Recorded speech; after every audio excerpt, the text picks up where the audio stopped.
বাণিজ্যৰ বিষয়বোৰ কেৱল পাঠ্যক্ৰমৰ সমল হৈ থাকিব নালাগে। বাণিজ্যৰ ধাৰণা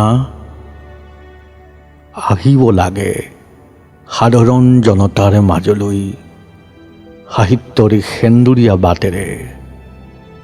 বাণিজ্যৰ সেই অভিধাৰণাবিলাকক সাহিত্যৰ মাজলৈ লৈ আনিবৰ কাৰণে কবিতাই সহায় কৰিব পাৰে।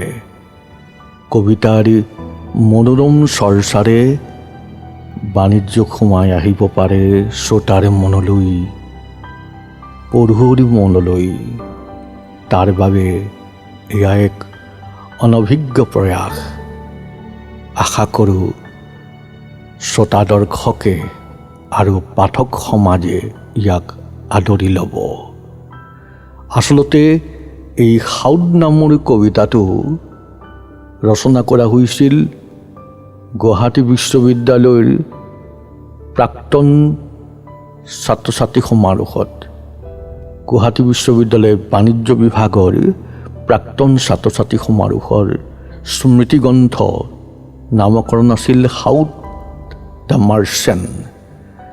আমাৰ প্ৰিয় ছাত্ৰ পঞ্চানন বৰ্মনৰ অনুৰোধ মৰ্মে সেই স্মৃতিগ্ৰন্থৰ নামাকৰণেৰে ৰচনা কৰা হৈছিল এই কবিতা Saud the merchant. Saud the merchant.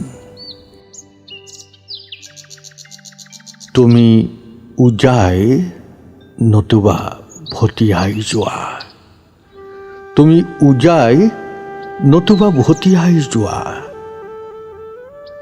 উতনুৱা ঢৌত উমান লোৱা, উতনুৱা ঢৌত উমান লোৱা। তুমি সুজোৱা বুৰঞ্জী, পাহাৰৰ উপত্যকাৰ নগৰৰ আৰু নিবাসীত গয়াৰ, আৰু নিবাসীত গয়াৰ। ৰং মনৰ সাঁচতীয়া সপোন অবোধ হয়, ৰং মনৰ সাঁচতীয়া সপোন অবোধ হয় তোমাৰ নিচাত। উপকূলৰ মোহত তুমি চপোৱা সম্ভাৰ, উপকূলৰ মোহত তুমি চপোৱা সম্ভাৰ।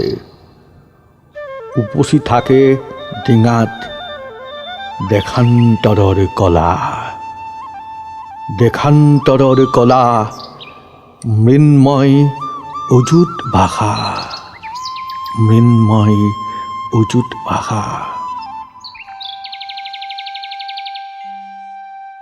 তুমি নিপুণ প্ৰেমিক, বৈদ্যুতিন হাতেৰে সাবটি থকা পৃথিৱীক চিনাকি চুবুৰীত, চিনাকি চুবুৰীত।